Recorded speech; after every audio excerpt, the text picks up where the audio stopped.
So, first of all, hello to everyone. I only said hello to you, Cleo, until now. I see a lot of OGs here. Uh,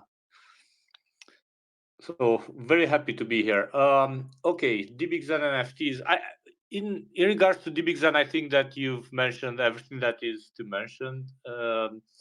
It's I would also name a base chain, for example, because on base, you know that we've launched together with Jack at the same moment when Zen was launched. We launched also the Big Zen, and we burned almost half of the supply. So basically, the liquid Zen on base is kind of the same as the amount that was burned, which is quite interesting actually. And we will talk later because on Pulse Chain it will be interesting to see how the market will behave when you will have both Dbxen and Dbxen NFT at the same time. Now, the reason for creating Dbxen NFT was to give utility to the Xen NFTs. So while people were minting Xen NFTs, they have to wait for many days to claim their Xen. So what we've added on top of Xen NFTs, we've created a mechanism in which people can wrap their Xen NFTs into Dbxen NFTs.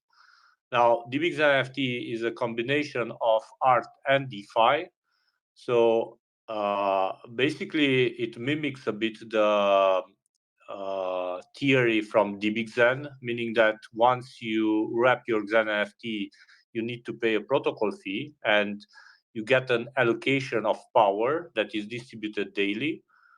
And based on how much power you have from the total or the global power, you get a percentage of those native daily fees. How is it working? Actually, it's quite interesting. Until now, I see more than 1,300 Dbxen NFTs that were minted. Keep in mind that the strategy is quite complex because you should really consider when you want to wrap your Xen NFT. Is it in a day in which a lot of others actually wrapped, or will you wait for the lobby to get not that packed and get a bigger percentage of power? So it's quite a complex game theory behind the XenFTs, DBX NFTs. But it just makes a lot of sense to wrap your Xen NFTs into this new DBX NFT because you get a trustless daily yield in native coin. You get to keep your Xen. So by the time the Xen NFT that was wrapped is matured, you can claim your Xen, or you can leave it there and then you keep your power in DBX NFT. On Polygon, it's quite encouraging. Like I said, I saw people that made 3-4 X's in the first day, and I think it's working. Now, from a Dbxen perspective, because Dbxen NFT gave a lot of utility to Dxen, so the token that is minted with Dbxen. How what I observe is that more than 380k DXN were unstaked from the original Dbxen contract, and they were staked into the Dbxen NFT contract, which actually makes the daily yield on the first contract more attractive for the stakers. This also makes people to burn more Xen. So yeah, I think it's working. On Thursday, we will launch on Binance, Avalanche, and Phantom. Next week, Thursday. Ooh, and when's the big daddy? When is it going to be launched on Ethereum? Next week on Thursday. Ew. had a discussion in the morning with Joseph, and he's preparing the stats. So we will have the Dbxen NFT stats on XenPub very soon. And I think that this will actually bring more uh, users to the Dbxen NFT protocol. Yeah, basically the art aspect is very important for me and the team. So indeed, I had said it from the beginning.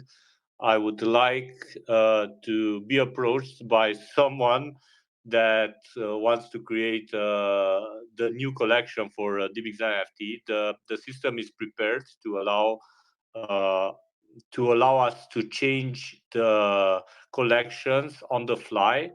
So we did not make it fully trustless, meaning that we did not fix the periods in which the collection will be changed, because we just want to see how the community will embrace it, how many transactions will happen on this new NFT type, because it's actually it's very innovative. So once you have a Dbxen NFT, it's like having an NFT that yields trustless yield, and you don't know how much, but you know that you every day you accumulate some, and when you are buying one or selling one, you know that it can have Matic or Ethereum in it, and you can claim it, and you can have Dbxen in it, and you can unstake it, and so on and so forth. So it's quite interesting concept, in my opinion.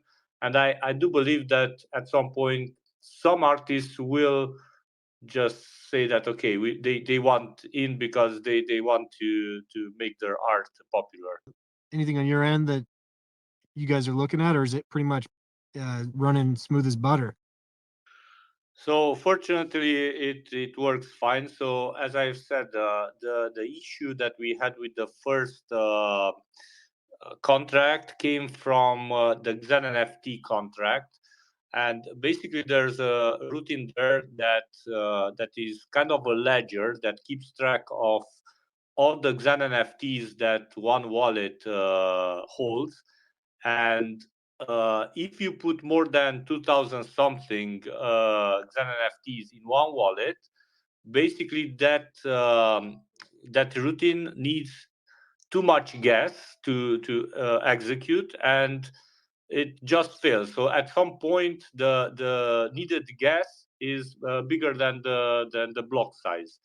So what we had to do is actually to store every Xen NFT in a new contract, so that we never end up with more than 2,000 something Xen NFTs in one contract.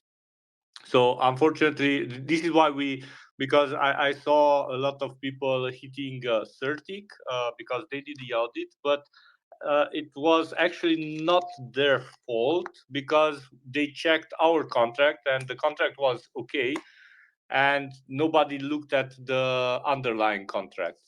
Now, this is not an issue, or it's an issue that can be worked around in terms of minting Xen NFTs, because if someone holds more than 2,000 Xen NFTs, they just need to uh, use another address to mint their Xen NFTs.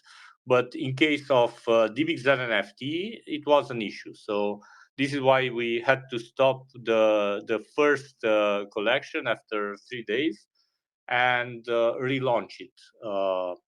Now, looking at how it behaves, I think we are all good. We are still having some feedback in terms of UI, like maybe to show some other aspects of the XNFT, or to order them by maturity. But yeah, all that is immutable. It's working fine right now, and we are fine tuning the UI and the UX. Okay, so let's first of all talking about base. If we look also at the cost of minting Zen, is like it's peanuts, so it kind of made sense that Dxen will be extremely cheap also. And it was I think it's a matter of option and a matter of people that actually want to hold Dxen and not looking only at the rewards. I in my opinion, base is also a successful experiment, but indeed the most of the Hex community that approached me, and I got tons of emails and messages and DMs and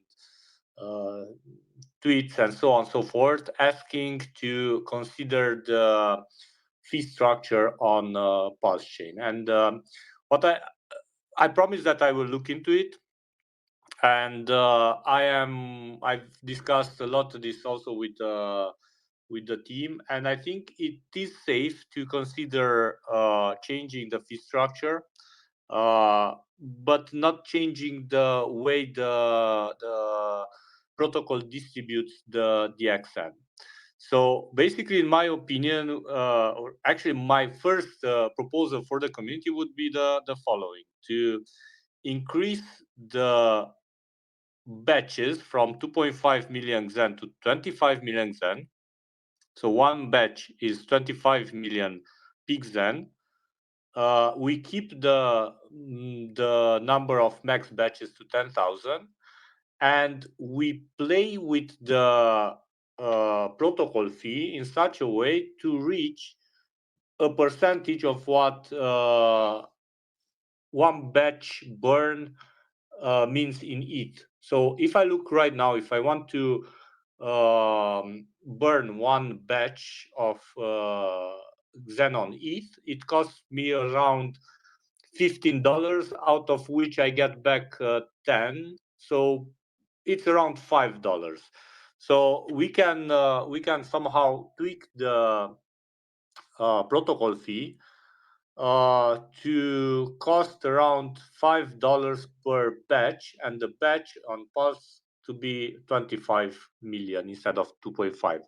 So this would be my first or our first proposal, but I would like this to be decided together with the community.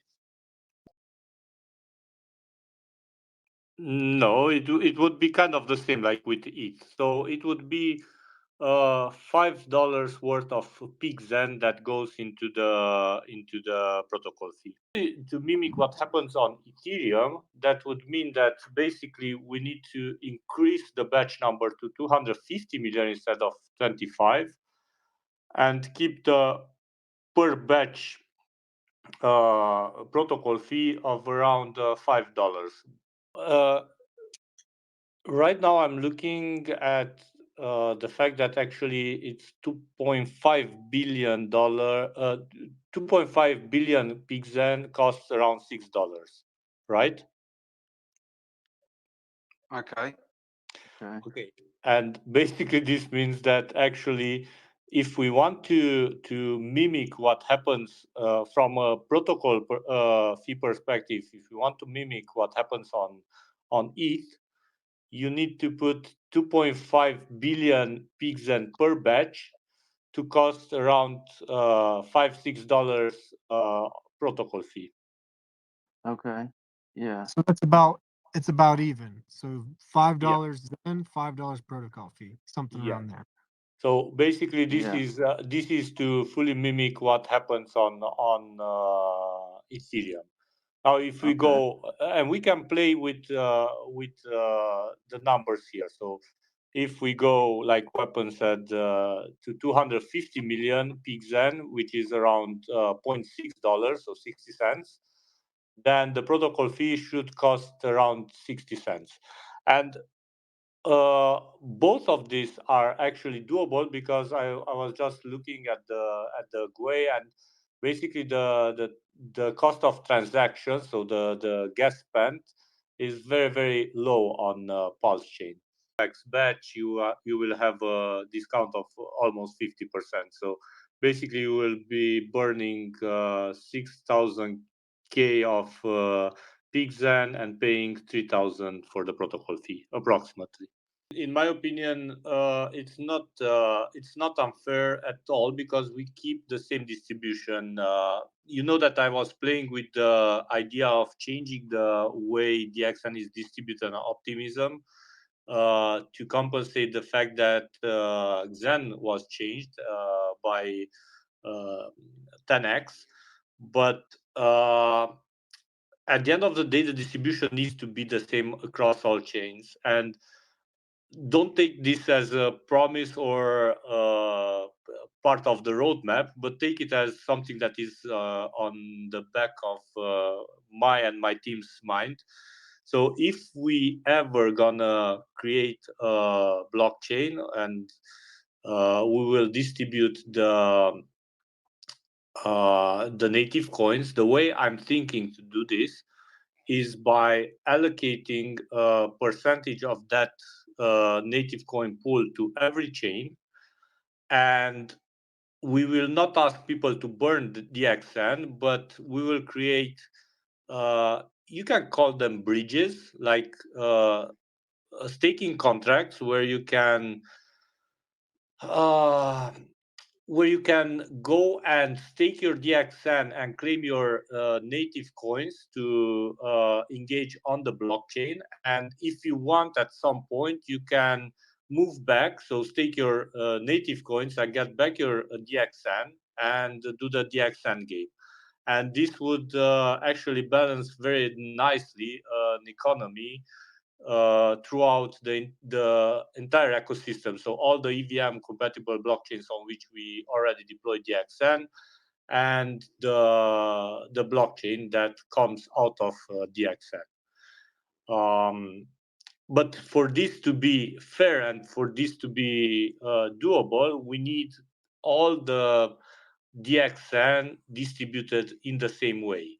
And the protocol fee, it doesn't really matter. So the protocol fee will be taken into account when calculating the percentage of whatever native coin distribution to the Dbxen on a specific blockchain. But in the other aspect, you are right. So everything will be treated the same because it was distributed the same. So, like, if you remember, guys, from the beginning, I said that my goal with Dbxen for building on top of it is to make sure that there's a very good distribution of Dbxen, because we need it to be as distributed as possible. Create new protocols for the DeFi ecosystem, and XCM is actually a very complex DeFi app. We are currently working with some members of the community, actually, that are more present in the finance world than we are, because we are mostly engineers. It's a very complex ecosystem, and we almost have V0, let's say, a light paper. And as soon as we are finalizing it and create a proof of concept just to make sure that everything that we've written down is actually possible, we will present it to the community. Also, we are working, as you well know, on the entertainment part. So we are looking at ways to create engagement through games, to Web3 gaming. So we are almost done on these two parts. We will launch them. I don't know if it will be this year or early next year. And in the back of our minds, it will keep nurturing the idea of a blockchain, because right now we kind of have a common goal. We are now very distributed in terms of economic energy around a lot of places, and we need a central point where we can bring together the entire economic energy in a very fair manner. Basically, Dbxen NFTs will be launched on every chain on which Dxen exists. Okay, perfect. Because I'm set up over there. Thank you. 1 week after the Dbxen NFT on Ethereum, and I am planning on Base and actually on Base and Optimism. It will be quite interesting to play the Dbxen NFT. So it will need to or people will need to have Dxen on those chains, because probably the fees for Dbxen NFTs will be quite interesting there. So, like I said, every chain where Dxen exists. So Optimism and Base will be in the same day. Okay, you did say that. 1, 2, 3 weeks from now. For me, it's like 99% the decision is taken. We need to deploy Wow. test contract there and see if it works as I planned, to make the calculations so that we reach these numbers.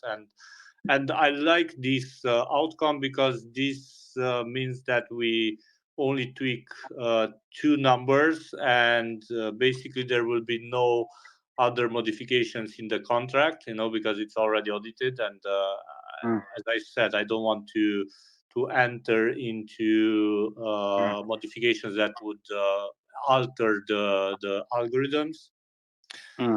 And the final good news, I just got the word from Joseph. He's at work right now. He has meetings, but he said that he will start working today on the Dbxen NFT stats, which would make for me, and just for you to understand, in my opinion, a lot of the success of Dbxen NFT came because of Joseph and Pablo. So the way he actually presented the numbers, the indicators to the community is absolutely fantastic. And